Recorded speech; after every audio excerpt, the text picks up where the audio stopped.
Hello, YouTube, and welcome to my review of the second episode of season 2 of Frieren.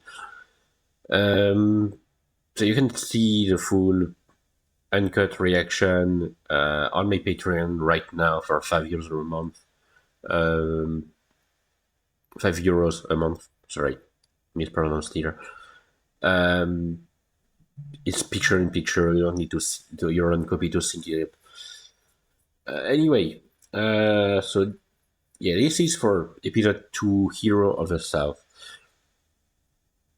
So this the show keeps giving more and more it's still going strong on that quality that we love it for, and the story that really feels like interesting. It's really something that you want to see more of.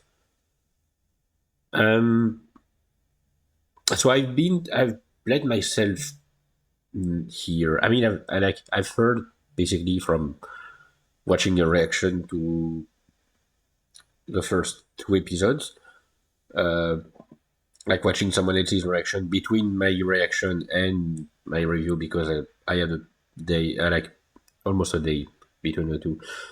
Um, so apparently this season is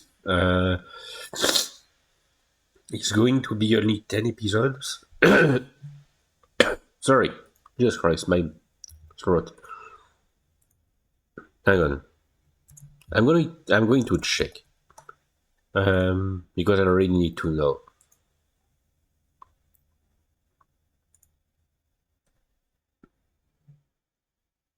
Yep, 10 episodes. Okay.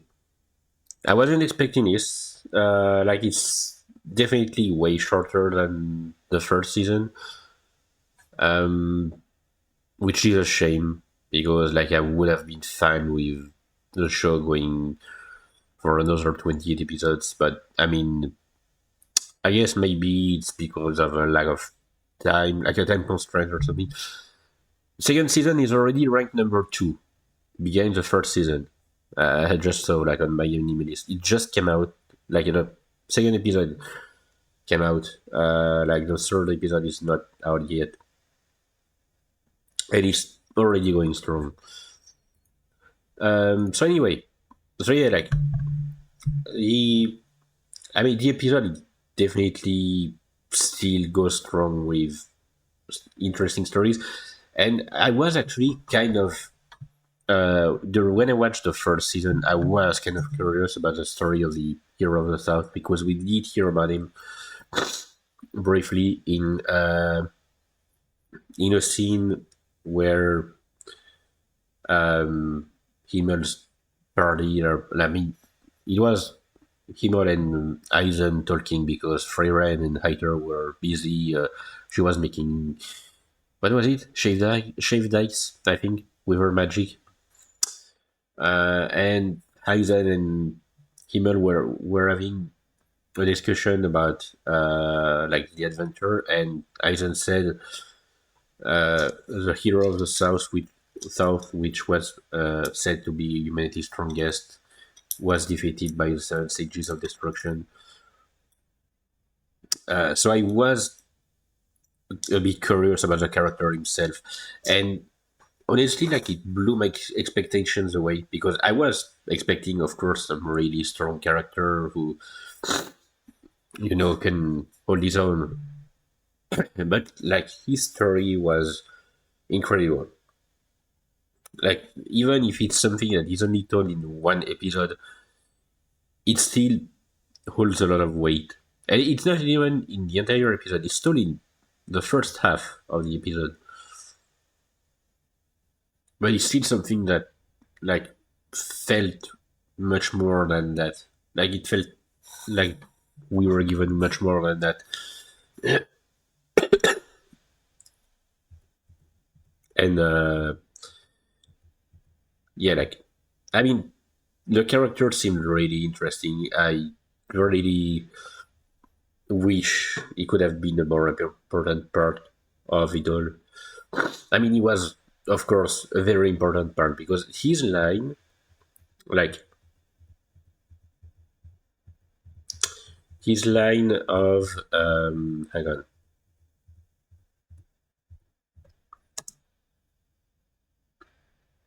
Yep, I promise I will clear a path for you. Like that line hurts a lot.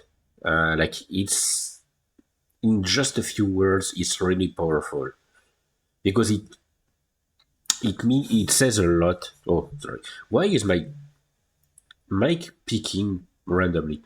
Sorry. Like it says a lot about the character himself in just a few words of him being basically like, yes, I'm the strongest. Yes, I'm going to fight alone against the strongest demons there are aside from the Demon King.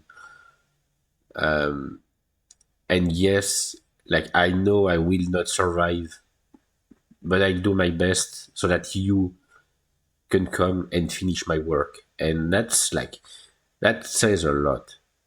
The self-sacrifice, like in just a couple of scenes, these characters just showed up to like basically almost the top of my list of my favorite characters in the show. Like I have still characters that I like more, but like he's very much up there now in just a few scenes. It didn't even like it's not even something that was talked about for a long time. And yeah, like it was a really great backstory.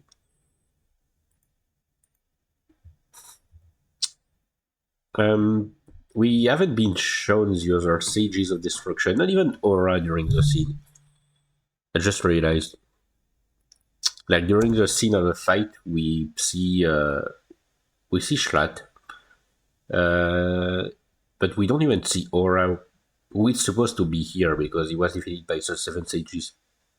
Like he took three down, and then took Schlatt down, and two of them fled, like Aura being one of them, and the other two were killed by Himmel's party. I mean, technically, like Aura and the other one, they not necessarily fled that fight, but they did definitely fled against Himmel's party because we did know that Aura lost most of her followers fighting against Frieren in the past.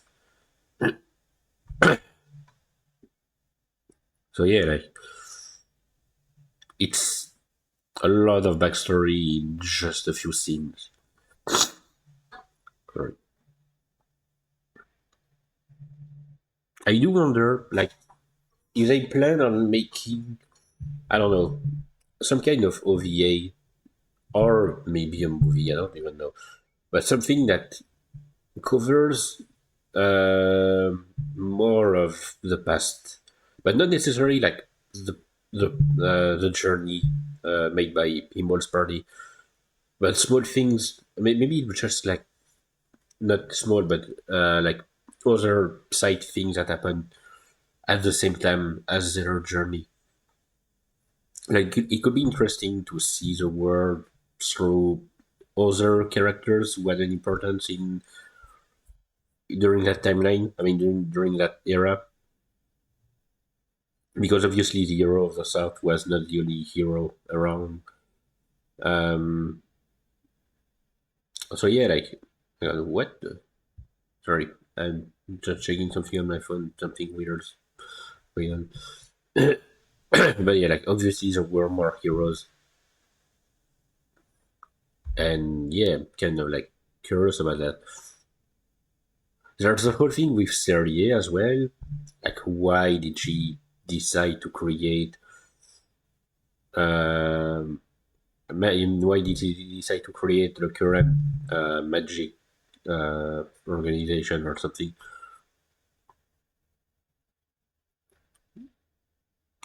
Like she literally was. I mean, unless it's because Demon King died, and since she loves to fight, she sees magic as a way to fight. She wanted more people to do that, but the world would stay. You would keep that part of magical fights. Anyway, the second half. So classic fetch quest kind of deal, which apparently is normal. I mean, is like usual for that family.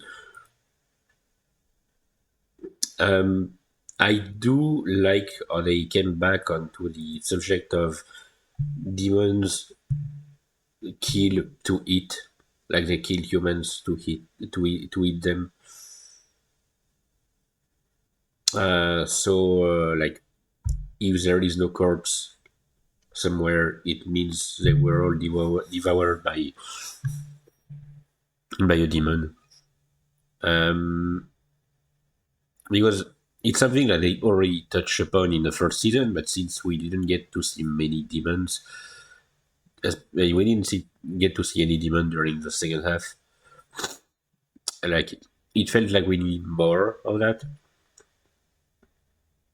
because demons are still the greatest threat to humanity. At least in some parts of the world.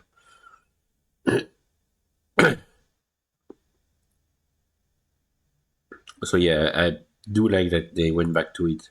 Um, and I mean, like, it was painfully obvious that the priestess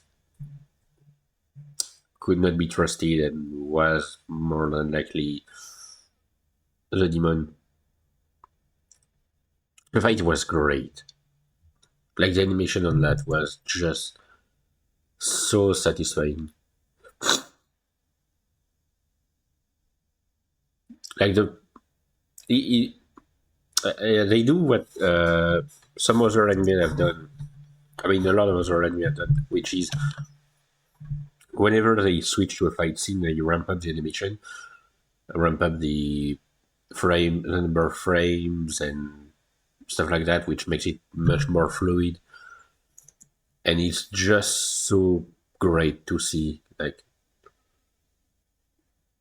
the amount of details in the fight choreography and stuff like that.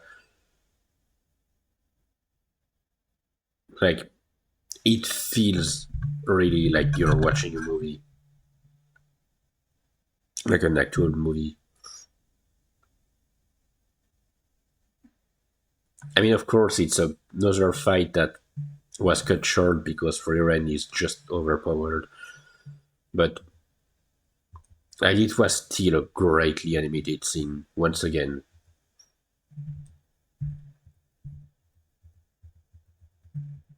And yeah, I mean, do you have anything else to say?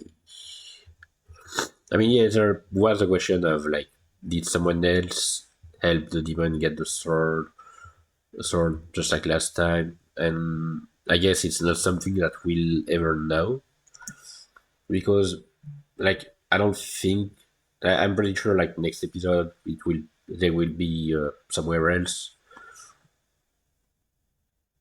But I do wonder, like, will we ever know, or like, I mean, as in, will we ever get like some kind of rundown of basically what happened in the town that they visited after they left, or is it just going to be one of these stories where it's like you don't need to know everything about it because it's not the point. Like the adventure is a point, and there was one job which was to retrieve the sword, and you don't need to look more into it because that's not your concern. That's like it's basically a question of they can't always be here for that town, so they can't let the town rely on them. So the best they can do is defeat the demon because the demon is way too powerful for the town. But but other than that, I don't need to go like further into protecting the town. Because as I showed, like since the family has shifted to protecting the sword, they've basically like made the place more secure by hiring more guards, stuff like that, like giving them better gear, possibly. And so like the the people still evolve in their own way. Like the point is not to be there to protect them; it's to help them when they need it. But they can still like strengthen themselves on their own, and you don't need to be there all the time for them. So I find it really interesting as a concept because a lot of anime is like, yeah, we've helped these people. Oh no, they're in danger again. Let's help them again, or like let's do something to protect them against danger. Yeah, but in that case, when something happens that like avoids whatever you've done to protect the people, they won't be able to fight. They won't know how to. Like another example of an anime that did something similar, like as if Frieren in not just being there to protect people. I've admittedly I've only seen the two first seasons. I mean the first two seasons or the first three. I don't remember. I think I only saw the first two seasons of Overlord, but I do remember that like at the beginning of season one, they save a village, and right after that, like they teach the townspeople how to fight, how to use bows or to how to use things like that. And the village eventually, like later on, they come back and the village has, um, you know, a what a wall, a protective wall. Um, they got some goblin guards because of the item that Momonga gave them. But yeah, like they've got like protective walls and people have learned how to fight. And it's the kind of thing that is best to do. You can't always be there to help people. If you can't always be there to help someone, like if you don't plan on staying somewhere, like at the best you can do is like help them become stronger by themselves. And I feel like that's what the show was telling us basically about this town. I didn't expect to have so much to say about this episode. You know, like when I look at like I just recorded two other reviews for one for the Apothecary Diaries episode one and the other for Cyberpunk episode two, and these reviews were so much shorter because I had way less to talk about. But when it comes to Frieren, I just feel like there is a lot of thought that goes into the like into having to read between the lines. You have to really like see not only the big picture but also the small details that are hidden behind the main story. Sorry, like it essentially it essentially like builds an entire world,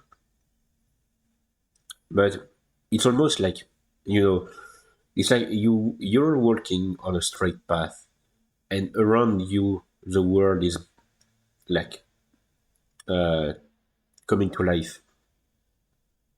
It's like being created all around you, but you're still on that path. Like you can't leave the path, but you can still see, like take a glance at what the world is like around, and you don't even have to go like you don't even feel the need to go too much like to go exploring too much of it,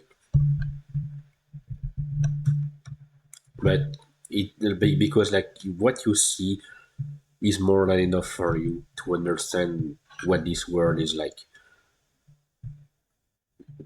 So yeah, that's definitely what the feel I'm getting from the second season so far of Frieren.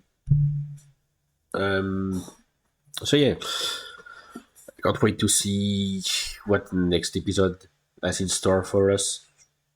Like it seems like they're still going strong with the quality of the show, so I'm not really worried about that part. So I'm just really excited to see more of it. I don't have to worry about will it be good or not. I know it will be good. So yeah, I guess that's it. So once again, you can check my full reaction to the episode on Patreon for €5 a month, uncut, ad free, picture in picture. You don't have to sync up your own version. And I guess I'll see you next time. Goodbye.